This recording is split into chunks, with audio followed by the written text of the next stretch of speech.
ठीक है। तो हम लोग क्या पढ़ रहे थे लास्ट क्लास में? क्यू फैक्टर पढ़ लिया था हम लोगों ने।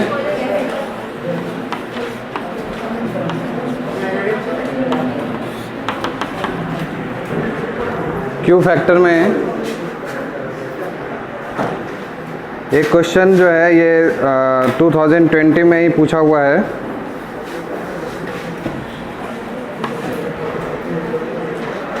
इसको ट्राई कीजिए आप लोग।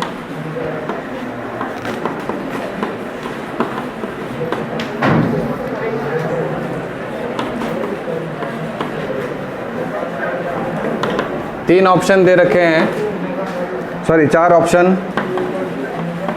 25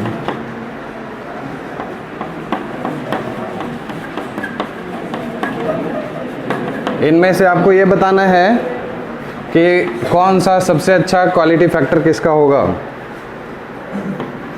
इन चारों में से। लास्ट ईयर ये 2020 में या तो जेईई मेंस में पूछा है या आपको सीबीएसई में पूछा, दोनों में से किसी एक में, याद नहीं आ रहा है किस में पूछा ये। और ये क्वेश्चन है डायरेक्टली एनसीईआरटी एग्जाम्पलर का, ठीक है।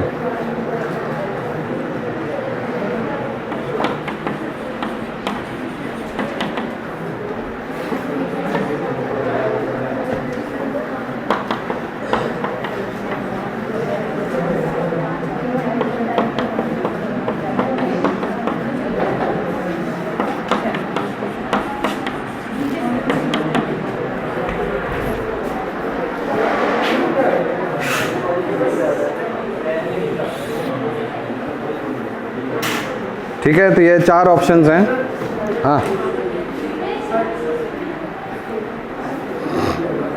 इन चारों में से बताइए सबसे बढ़िया किसका क्वालिटी फैक्टर है। समझ आ रहा है सबको? सिंपल है। क्या था क्वालिटी फैक्टर का फॉर्मूला, याद है आपको? This is 1/r √L/c। ठीक है। सो R should be minimum so that Q should be large, ठीक है, and L high, C low। तो ये देखिए इनमें से सबसे पहले R सबसे छोटा किस में है? C में। सिर्फ इससे नहीं, और भी चीज़ देख लेते हैं। L आपका क्या होना चाहिए? ज़्यादा होना चाहिए। तो ज़्यादा में हमारा L यहाँ पर ज़्यादा है, ठीक है। और C हमारा क्या होना चाहिए? कम या ज़्यादा? कम। तो अब ये देखिए 2 ऑप्शन बचता है ना, एक यहाँ पर और एक यहाँ पर, है ना। तो अब C कहाँ पर कम है? इसमें, ठीक है। सब चीज़ को ध्यान में रखना है ना, ठीक है। तो ये जेईई मेंस में शायद इस बार पूछा है, शायद, या फिर सीबीएसई में कहीं ना कहीं एक क्वेश्चन ये पूछा है, ठीक है। तो आसान है, क्यू फैक्टर में बिल्कुल इजी फार्मूला बेस्ड क्वेश्चंस रहते हैं, ठीक है। So C is the correct answer.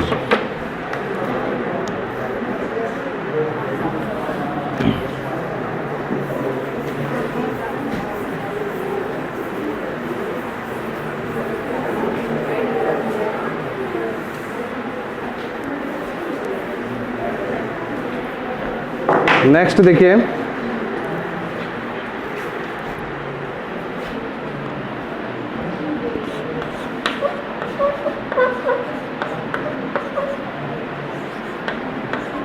Power in AC circuit.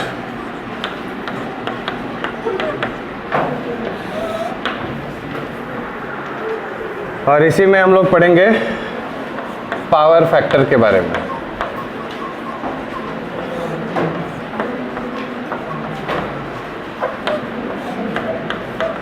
ठीक है। तो एसी सर्किट मतलब जिसमें एल भी हो, सी भी हो, आर भी हो, सब कुछ मिला के पूरा हम लोग 1 बाय 1 करके देख लिए थे। अब कंबाइंड वाला देख लेते हैं। एक्चुअली ये मेनली एलसीआर सीरीज सर्किट का ही है बेसिकली, अगर सोचा जाए तो। इसमें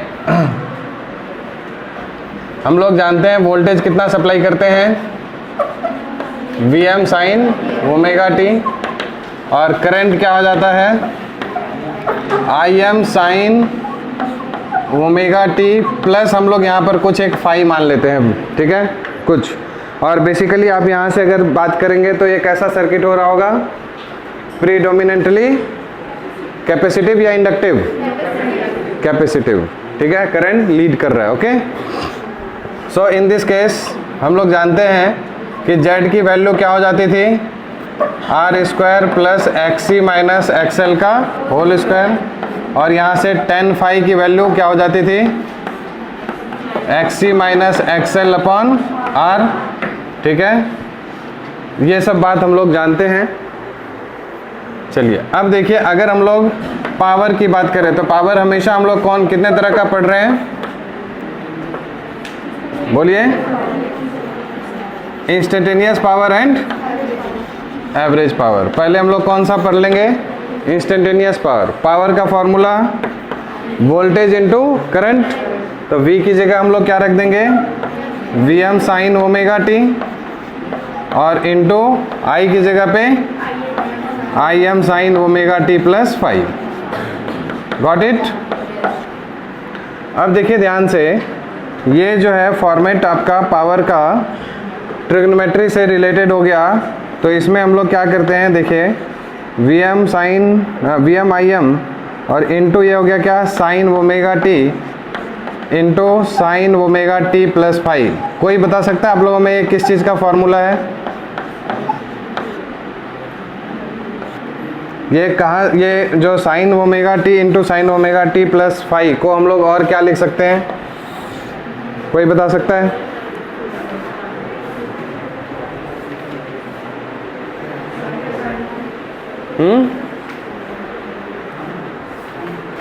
साइन ए इंटू साइन बी कहाँ से आया, नहीं याद है फॉर्मूला? ठीक है, देखिए cos x माइनस वाई आपको याद है, cos x माइनस वाई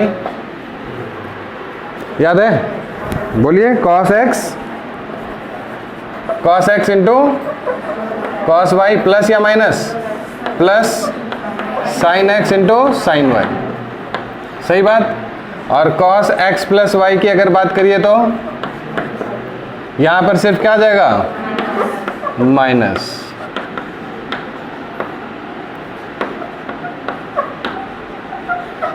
तो इसको हम लोग दोनों को सब्ट्रैक्ट कर देते हैं, ठीक है, क्यों हम लोग को ये वाला टर्म नहीं चाहिए, कौन सा टर्म चाहिए, साइन एक्स साइन वाई वाला टर्म चाहिए, है ना।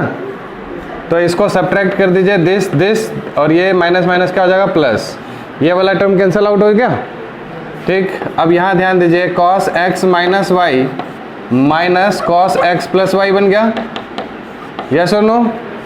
और राइट साइड में क्या हो गया, 2 sin x sin y, okay, so can we write sin x sin y is equals to something upon 2, this thing upon 2, any problem? आ रही बात सबको समझ में, ठीक है। so अब ध्यान दीजिएगा, sin x into sin y, sin x into sin y, ठीक है। तो क्या मैं इसको ऐसा लिख सकता हूँ कि Vm इंटू Im, और ये क्या हो गया 1/2, तो इसको मैं 1/2 यहाँ पर आ गया, यस और नो, बोलिए। अच्छा अब देखिए यहाँ क्या है, cos x माइनस वाई, तो cos x माइनस वाई क्या होगा बताइए, देखिए cos x माइनस वाई, तो ओमेगा टी हो गया x minus omega T minus 5, समझ आ रही बात, अरे हाँ या नहीं, cos x माइनस वाई, तो ओमेगा टी कैंसिल, क्या बचा सिर्फ -5, और cos -5 हम लोग जानते हैं प्लस 5 होता है, ठीक है। तो अगले टर्म में उसको लिख देंगे, या फिर यहाँ भी लिख सकते हैं, और बीच में साइन किसका, माइनस का, माइनस। अब बताइए x प्लस वाई, तो इसमें यहाँ पर हम लोग क्या कर देंगे, प्लस, ठीक है। तो ये कितना हो जाएगा, 2 ओमेगा टी प्लस 5। आ रही बात समझ में सबको, कोई प्रॉब्लम यहाँ तक, ठीक है। तो ये जो है आपका इंस्टेंटेनियस पावर का हमारा, इसको मिटा दूँ ऊपर वाला, ये जो है ये कॉन्सेप्ट समझ आ गया ना सबको, ठीक है। इसलिए ट्रिग्नोमेट्री ज़्यादा इंपॉर्टेंट रहता है, कहीं कहीं यूज होता रहता है, ये सब फार्मूला जिनको याद नहीं है तो दिक्कत होती रहेगी ना। सो पावर इक्वल्स टू यहाँ से हो गया Vm Im अपॉन 2 और cos माइनस फाइव को लिख सकते हैं cos plus five minus cos 2 omega t plus five. सही बात। अब ये हो गया आपका इंस्टेंटेनियस पावर, ठीक है। नाउ एवरेज पावर की अगर बात करें हम लोग, तो इस पूरे का एवरेज वैल्यू हो जाएगा, बोलिए Vm Im अपॉन 2, इस पूरे की average value cos five minus cos 2 omega t plus five, ठीक है इतना। अब ये बताइए Vm कांस्टेंट है या वेरिएबल है? बाहर करते हैं इसको एवरेज से। Im भी कांस्टेंट, क्योंकि ये सब तो फिक्स्ड वैल्यू है ना, पीक वैल्यू, तो ये चेंज नहीं होगा। cos फाइव कांस्टेंट या वेरिएबल? कांस्टेंट या variable? Five phase angle very करेगा ना।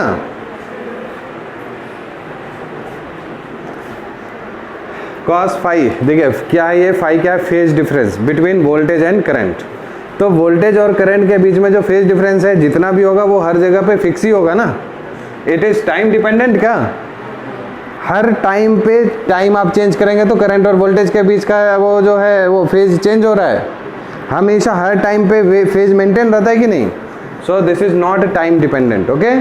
सो this is constant, so this value is again constant. यानी हम लोग को अब क्या करना है, इस पूरे का एवरेज वैल्यू निकालना है ना।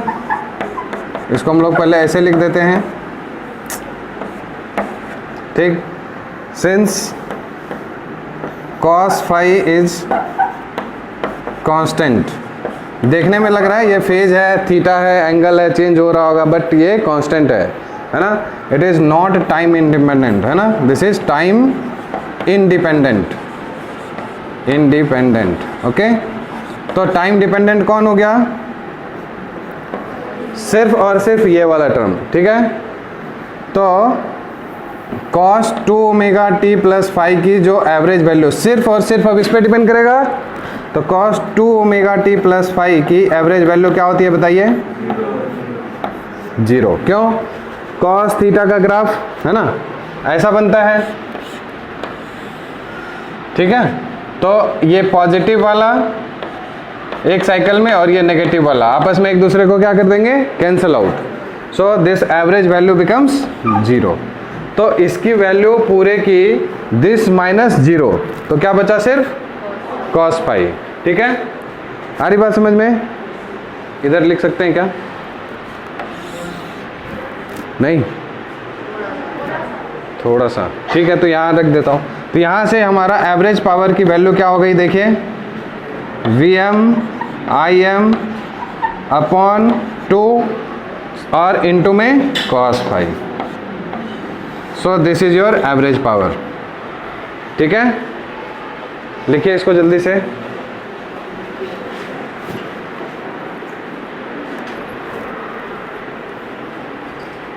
हो गया?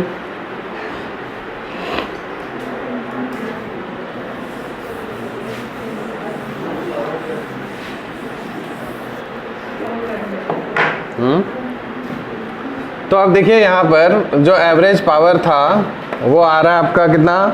Vm Im upon 2 into cos five, ठीक है। इसी को हम लोग और प्यार से कैसे लिख सकते हैं? Vm upon root 2 Im upon root 2 into cos five. Can we write like this? ठीक है, रूट 2 इंटू रूट 2 तो 2 ही बन गया। Any problem? ठीक है।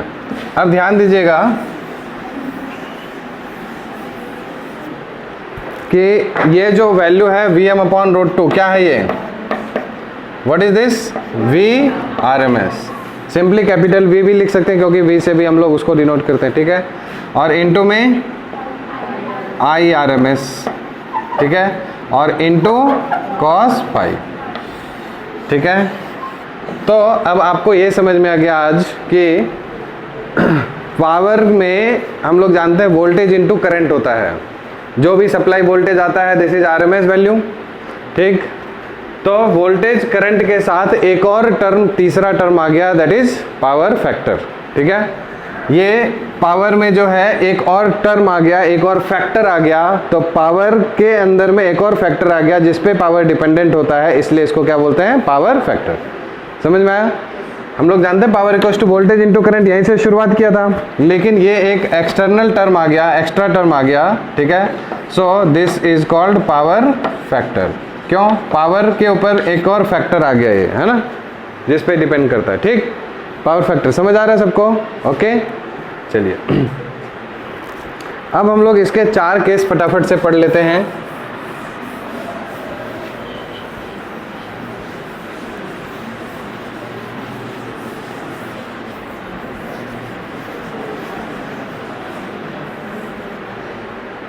सबसे पहला केस,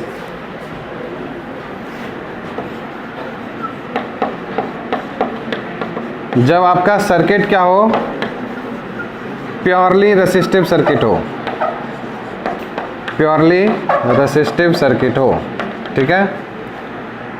तो उस समय में cos फाई की वैल्यू क्या होगी, 0। प्योरली रेसिस्टिव सर्किट में फेज, फाई क्या है आपका, phase angle between current and voltage.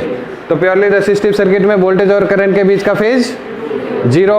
So cos phi की value phi equals to 0 degree and cos phi equals to 1। तो इस समय में पावर आपका कितना हो जाएगा बताइए, average power V R M S into I R M S, ठीक है। समझ आ रही बात? और इसको आप और भी ऐसे लिख सकते हैं, वी आर एम एस, क्योंकि प्योरली रेसिस्टिव सर्किट है, वी आर एम एस को लिख सकते हैं I R M S into R. अरे बोलिए, so this is called I R M S square into में आर या जेड, ठीक है। समझ आ रहा है? प्योरली रेसिस्टिव सर्किट में वी आर एम एस की जगह I R M S into R, तो I into I, I square into are, ठीक है। This is the situation of maximum power dissipation, okay, maximum power dissipation, ठीक है। क्यों? आप देखिए cos फाई की हम लोग मैक्सिमम वैल्यू ले रहे हैं, इससे ज़्यादा वैल्यू कुछ हो सकता है क्या cos का? मिनिमम वैल्यू -1, मैक्सिमम वैल्यू +1, ठीक है, या 0 होगा, मिनिमम में भी बात करेंगे अगर तो, ठीक। तो इससे ज़्यादा वैल्यू नहीं हो सकता है, इसलिए this is called maximum power dissipation, ठीक है। सेकेंड केस, केस 2, सर्किट आपका क्या हो, या तो प्योरली इंडक्टिव हो या प्योरली कैपेसिटिव हो। तो प्योरली इंडक्टिव या प्योरली कैपेसिटिव सर्किट में फाई की वैल्यू हमेशा कितनी होती है, बोलिए, 90 डिग्री, π/2, ठीक है। और cos π/2 कितना होता है, 0, है ना। तो इसका मतलब है एवरेज पावर कितना हो गया, average power V R M S into I R M S into cos phi कितना, 0, ठीक है। यहाँ पर क्या सर्किट में करंट फ्लो होता है, सर्किट में करंट फ्लो होता है या नहीं होता है, होता है ना। प्योरली इंडक्टिव में, प्योरली कैपेसिटिव में सर्किट में करंट फ्लो नहीं होता है, होता है ना। So current in this case is called, क्या करना, क्या कहते हैं हम लोग पहले डिस्कस किए थे ना थोड़ा सा, इसमें कैसा करंट इसको बोलेंगे, क्या 0 है, पावर 0, पावर का यूनिट वाट, वाट है इसमें, तो क्या बन गया, वाट लेस, है ना। So the current flowing at that situation is called wattless current. समझ आ गया सबको, वाटलेस, ठीक है। करंट फ्लो हो रहा है लेकिन पावर 0 है, ठीक। केस 3, ठीक है। अब हमारा सीरीज एलसीआर सर्किट अगर होगा, सीरीज एलसीआर सर्किट, ठीक है, तो उस समय में भी आपका फाई की वैल्यू कितनी होगी, एलसीआर सीरीज सर्किट होगा तो फाई, देखिए आर वाले में तो सेम फेज, एल और सी वाले में फेज डिफरेंस आ जाएगा, ठीक है, कितने का, 180 डिग्री का, ठीक है। तो लेकिन वहाँ पर करंट 180 डिग्री का किसके बीच आएगा, वोल्टेज के बीच, बट यहाँ पर फाई हमारा क्या था, करंट और वोल्टेज के बीच। तो करंट और वोल्टेज के बीच में हमेशा 90 डिग्री होगा। इंडक्टर के केस में भी 90, कैपेसिटर के केस में भी 90 करंट बेस, ठीक है। तो फाई आपका अगेन कितना आएगा, π/2। समझ आ रही बात। तो इस केस में अगेन आपका cos फाई कितना हो जाएगा, 0, ठीक है, समझ रहे ना। तो इस केस में फिर से आपका पावर जो होगा, average power comes out to be 0। Again this current is called wattless current, ठीक है। समझ गए। अभी हम लोग रेजोनेंस सर्किट की बात नहीं कर रहे हैं, एलसीआर सीरीज सर्किट की बात कर रहे हैं। क्लियर है, ओके। अब लास्ट केस हम लोग देख लेते हैं, कौन सा, case 4, that is resonance condition, ठीक है।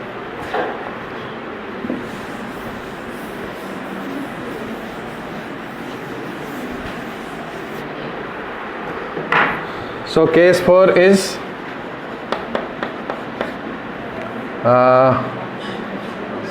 LCR series circuit at resonance, ठीक है। तो रेजोनेंस में हम लोग जानते हैं क्या कंडीशन होगा, XC इज इक्वल टू क्या होता है, XL, ठीक है। तो इसका मतलब क्या हो गया, Z की वैल्यू कितने के बराबर, R के बराबर। और इस सिचुएशन में अगेन Z जब R हो गया तो फाई की वैल्यू क्या हो जाएगी, क्योंकि वो इंडक्टर रेसिस्टिव सर्किट बन जाएगा ना, अरे बोलो, ठीक है। तो फाई की वैल्यू क्या हो जाएगी, 0। और इस केस में cos फाई की वैल्यू 1। और इसलिए हम लोग बोलते हैं इस कंडीशन में पावर जो होगा, ठीक है, that comes out to be, बोलिए, IRMS का स्क्वायर इंटू में Z। And again this is maximum या मिनिमम, मैक्सिमम। क्यों, जो ये दोनों तो आपस में कैंसल आउट हो गए, ठीक है। तो बचा सिर्फ क्या, R अब बचा, यानी कि वोल्टेज और करंट सेम फेज में चलेंगे, तो पावर का जो डिसिपेशन होगा मैक्सिमम होगा। अगर कभी भी क्वेश्चन में, एक क्वेश्चन हम लोग किए थे 2020 वाला, याद है ना, ठीक है, उसमें भी यही पूछा गया था कि आपको क्या शुरू में दे दिया, फिर बाद में पूछा रसिस्टर इतना है, इतना इतना है, फ्रीक्वेंसी इतनी है, तो मैक्सिमम पावर डिसिपेशन क्या होगा। तो वो सबकी जरूरत ही नहीं है कुछ भी, L और C की। मैक्सिमम पावर डिसिपेशन के केस में यानी कि आपको बस ये जानना है कि ये होगा प्योरली रेसिस्टिव सर्किट बन जाएगा और XL और XC इक्वल होंगे, ठीक है। सो मैक्सिमम पावर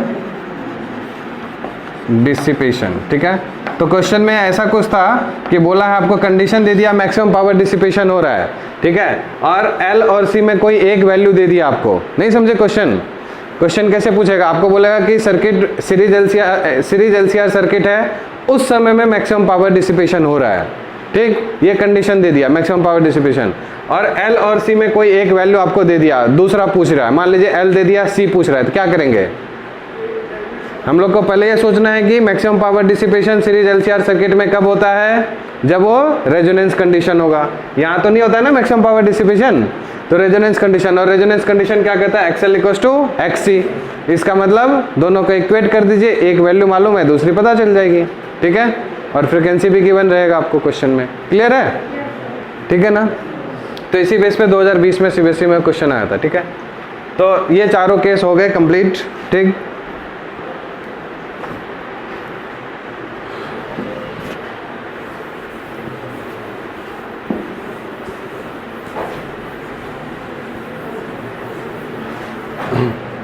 एक सिंपल सा क्वेश्चन है कि अगर मान लीजिए लो पावर फैक्टर है ना, लो पावर फैक्टर अगर आप रखते हैं, ठीक है, सिंपल सी बात है, लो पावर फैक्टर रखते हैं ट्रांसमिशन लाइंस में, केबल्स का जो ट्रांसमिशन होता है, वो इलेक्ट्रिसिटी का जो ट्रांसमिशन होता है, आपको लो पावर फैक्टर रखना है, ओके।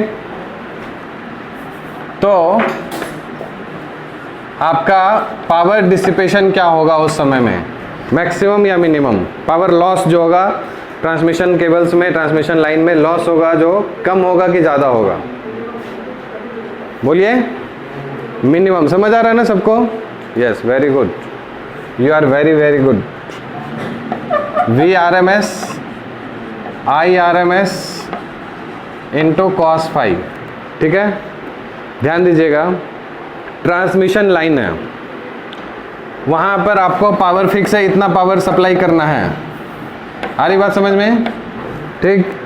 और वोल्टेज भी आपको फिक्स रहेगा कि इतना, for a given voltage you have to supply इतना अमाउंट ऑफ पावर। वोल्टेज आपको मालूम है 440 होगा, है ना, 11,000 होगा, 1100 होगा, 220 होगा, ऐसा कुछ होगा, ठीक है। इतना वोल्टेज पे इतना पावर आपको सप्लाई करना है, ये दोनों फिक्स है, ठीक। आपने क्या किया, कॉस यानी कि पावर फैक्टर को क्या किया आपने, कम किया, लो पावर फैक्टर, ठीक है। तो आपको ये चीज़ सारी फिक्स थी, तो आपको क्या चेंज करना पड़ेगा, समझ ही नहीं आया। आपको इतना अमाउंट ऑफ पावर, इतना अमाउंट ऑफ वोल्टेज पे सप्लाई करना है, ठीक। और आपको कंडीशन दिया कि पावर फैक्टर कम रखो, ठीक है। तो क्या चेंज करोगे कि वो सेम मेंटेन रहे आपका करंट, है ना। So what you have to do, current has to be increased, yes or no, because you have decreased the power factor na, so current has to be increased. And what is power dissipation, I square R. so current जैसे ही बढ़ा तो उसका square times और ज़्यादा बढ़ जाएगा, समझ आ रही बात। so there will be large power loss, है ना, समझ गए बात। यही क्वेश्चन आपका एग्जाम्पल नंबर 7.7 में दिया हुआ है, ठीक है, समझ गए। और इसी का बी पार्ट है, बहुत ही प्यारा सा कॉन्सेप्ट है इसमें। सेकंड पार्ट इसका पूछ रहा है, power factor can often be improved by use of capacitor of appropriate capacitance in the circuit. देखते हैं, आप लोग सोच के आइएगा इसको कोई कि कैसा है ये, मतलब कैसे इसका, है ना, पावर फैक्टर कैपेसिटर लगा के हम लोग जो है कैसे हम लोग पावर लॉस को क्या कर सकते हैं, कम कर सकते हैं ना। यही पूछा है ना कि power loss, power factor can often be improved by use of capacitor, ठीक है। पावर फैक्टर हमको ज़्यादा चाहिए कि कम चाहिए, ज़्यादा चाहिए, समझ आ गया ना यहाँ से, ताकि पावर लॉस कम हो, ठीक है। पावर फैक्टर ज़्यादा रहेगा तभी तो करंट कम होगा, करंट कम होगा तो I स्क्वायर R कम होगा, पावर लॉस कम होगा, समझ आ रही बात, ठीक है। तो इसका सेकेंड पार्ट आप लोग सोचिएगा, बहुत बढ़िया सा क्वेश्चन है, कॉन्सेप्ट है, ठीक है।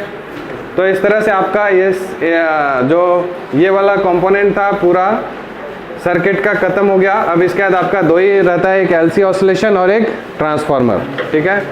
तो अब हम लोग असाइनमेंट्स वगैरह डिस्कस कर लेते हैं, या डाउट्स वगैरह कुछ है तो बोलिए। इसके बेस पे आप लोग मैक्सिमम क्वेश्चन LC ऑसिलेशन पे सिलेक्टेड क्वेश्चन है, 1 या 2 क्वेश्चन है एक्सरसाइज में, ठीक है। और ट्रांसफार्मर पे भी ज़्यादा कुछ नहीं है, आज मैं बता दूंगा 2-3 क्वेश्चन है, उसको छोड़ के सारे क्वेश्चन अब एक्सरसाइज का कर लेना है, ठीक है। आप जब प्रीवियस ईयर्स की बुक उठा के देखेंगे, ठीक, मैक्सिमम क्वेश्चंस आपको डिट्टो NCERT के सॉल्व एग्जांपल्स हैं। 2014, 15, 16, 17, 18, 19 उठा के देखिए, सारे NCERT सॉल्व एग्जांपल्स, ठीक है। अभी 7.8, 7.9 जितने भी एग्जांपल्स आज घर पे बैठ के इसको आराम से तसल्ली से सारा कंप्लीट कीजिएगा, ठीक है। बोर्ड में डायरेक्टली क्वेश्चन आ जाते हैं इसके, ठीक है। चलिए अब हम लोग कौन सा असाइनमेंट डिस्कस कर लें आज, 7.6 कर लें कि 7 करना है, पहले 6 कर लेते हैं तब जाके 7 होगा, ठीक है। दोनों आसान बिल्कुल छोटे छोटे क्वेश्चंस दे रखे हैं, ठीक है। ये आपका सीरीज LCR सर्किट पे है, कौन सा, assignment 7.6।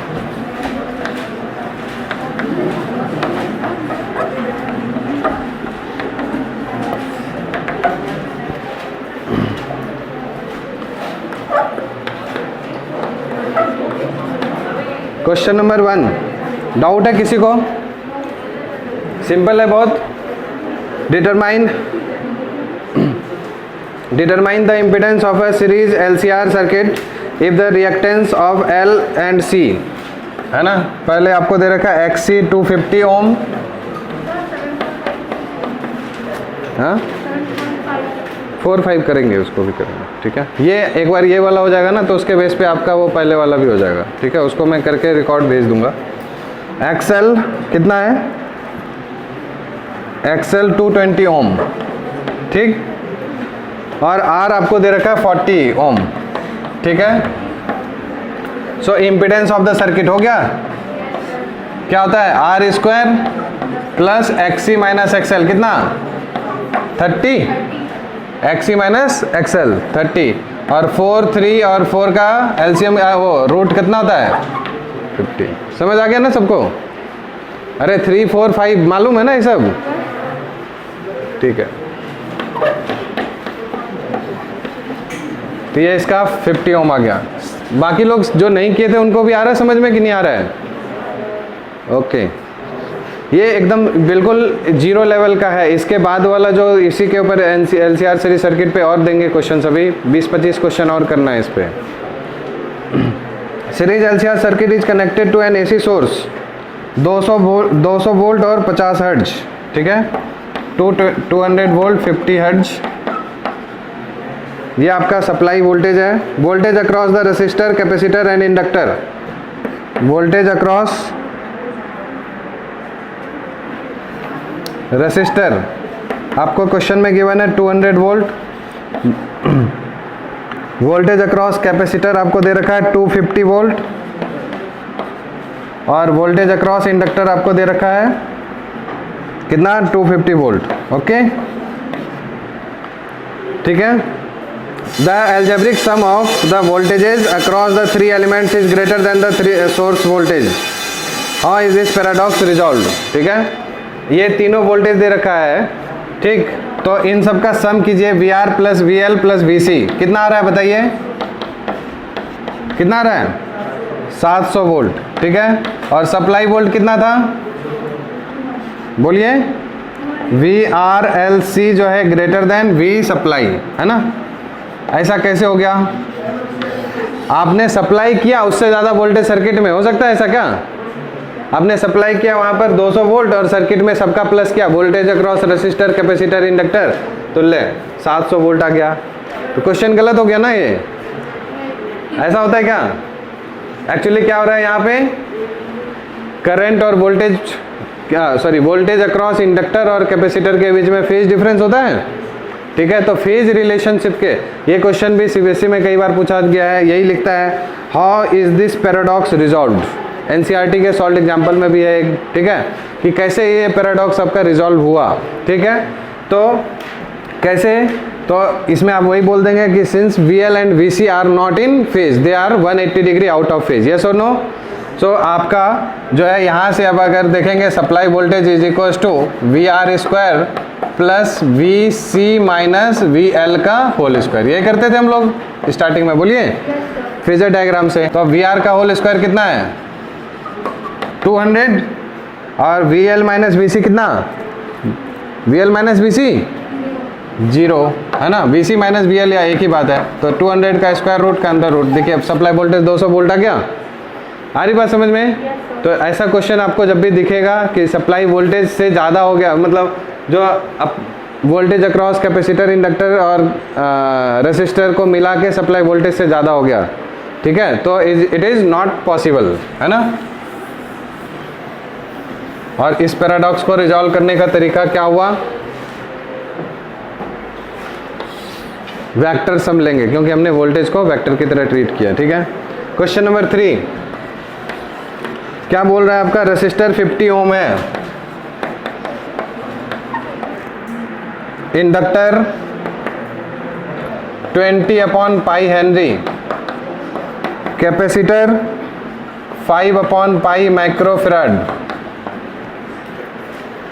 and connected to voltage supply 230 volt and 50 hertz, ठीक है। find the impedance of the circuit, impedance, तो impedance के लिए इसकी ज़रूरत है नहीं है ना, तो इसकी ज़रूरत पड़ेगी, है ना। तो XL, हाँ XL इक्वल टू क्या हो गया 2 pi into frequency into L.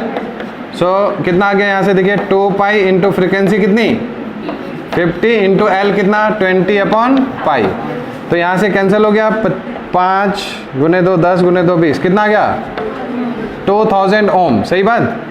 और XC कितना आ रहा है 1/2 पाई FC 1/2 पाई इंटू फ्रिक्वेंसी 50 और इंटू सी 5/पाई, ये दोनों कैंसिल आउट हो गया, कितना आ गया? अच्छा माइक्रोफेराड है ना, तो माइक्रोफेराड है तो 10⁶ क्या हो जाएगा? ऊपर चला जाएगा, ठीक है। तो ये कितना हो गया? 10⁻³ इंटू 10⁻³ डिवाइडेड बाई, देखिए 50 × 200 500, सही बात। तो 500 और ये कितना है? 1000, 10⁻³, समझ गए ना। सो दिस इज व्हाट 2, क्लियर है? ये समझ आया ना 10⁻6 को मैंने कैसे लिखा, ठीक है। So again this is 2000 ohm, yes और नो। तो एक्सएल और एक्सी फिर से बराबर, इम्पिडेंस आर के बराबर। नहीं समझ में आया? पूरा लिख के बताऊं क्या? ठीक है, ये फॉर्मूला लग जाएगा ना, एक्सएल माइनस एक्सी का होल स्क्वायर का अंडर रूट, ठीक है। तो Z = R, okay. Question number कौन सा? 4, इम्पिडेंस की खाली पूछा था। करंट पूछेगा, करंट भी बता देंगे क्या? वोल्टेज मालूम है डिवाइडेड बाय इम्पिडेंस, क्लियर? ठीक है, कितना सिंपल सब क्वेश्चन दिया हूँ कि आपको पता है ये सिर्फ सीखने के लिए कि ये आप ये जो है टॉपिक पे इंटरेस्ट लीजिए, करके देखिए, इंटरेस्ट आएगा, फिर धीरे धीरे थोड़ा सा टफ क्वेश्चन देंगे। ये कितना सिंपल आप स्टार्ट करिए, क्वेश्चन खत्म, शुरू करिए, क्वेश्चन खत्म, ठीक है। तो बस जस्ट फॉर लर्निंग है ये। अच्छे क्वेश्चन तब आएंगे ना जब आपको पहले आसान से आ जाए, कॉन्सेप्ट बन जाए, इंटरेस्ट जगे। Question number 4, resistor of 12 ohm, ठीक है। Capacitor of reactance 14 ohm, XC आपको दे रखा है 14 ohm, okay. Next are inductor दे रखा है आपको, इंडक्टेंस दे रखा है, एक्सएल नहीं दिया है, 0.1 Henry, joint in series and placed across 200 volt 50 hertz, ठीक है।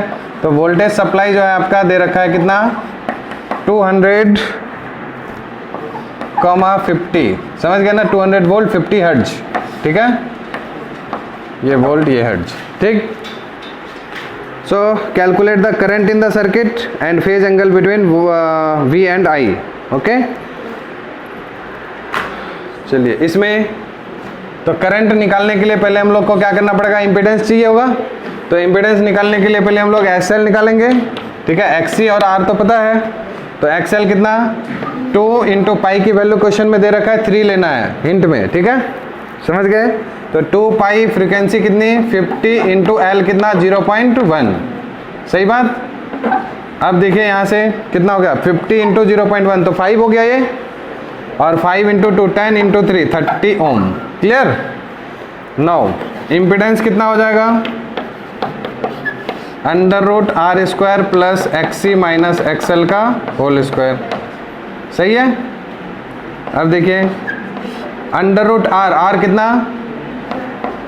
12, XC माइनस XL, यहाँ पे गड़बड़ हो गया ना, XL माइनस XC करना पड़ेगा, ठीक है। नहीं समझ में आया?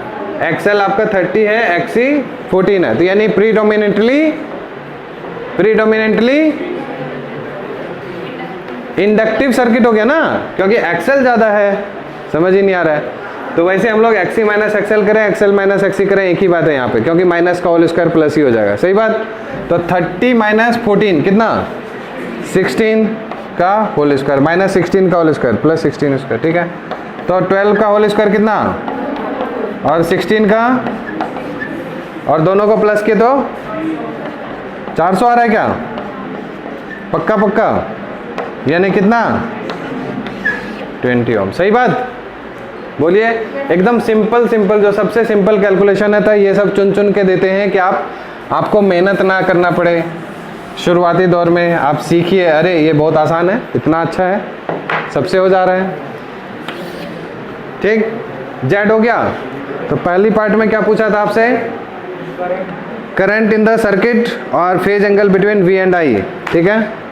तो करंट I = कितना? V/Z। V कितना आपका? 200 वोल्ट, ठीक है, और Z कितना है? 20, तो कितना आ गया current? 10 ampere, simple. Now phase angle, ठीक है, तो tan phi का वैल्यू कितना होता था बताइए? XC माइनस XL, तो यहाँ XL माइनस XC कर दें अपॉन में R, क्योंकि प्योरली इंडक्टिव सर्किट है। तो फाई हम लोग ये देखेंगे कि जो भी होगा, जो भी एंगल आएगा, यानी उसमें वोल्टेज लीड कर रहा होगा। समझ गए ना?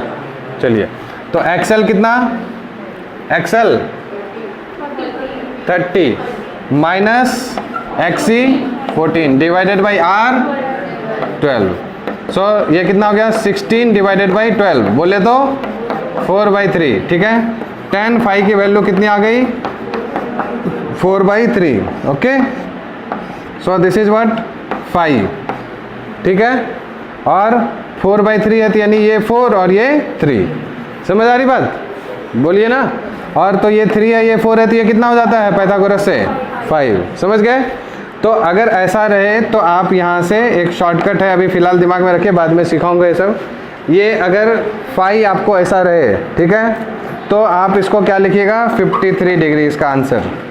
ठीक है, वैसे आप इसका आंसर क्या लिख सकते हैं, tan इनवर्स 4/3 भी लिख सकते हैं। Phi equals to tan inverse 4/3 या 53 डिग्री इसका आंसर होता है। ठीक है, समझ गए? डन। एक लास्ट क्वेश्चन जल्दी से देखिए।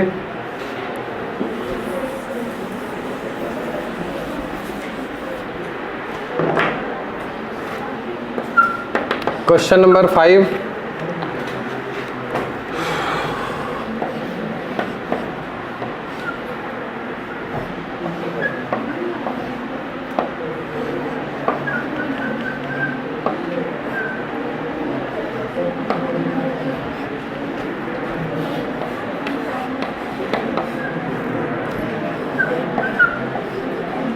ये क्वेश्चन है, XC आपको दे रखा है कितना, 4 ओम, और XL दे रखा है कितना, 4 ओम।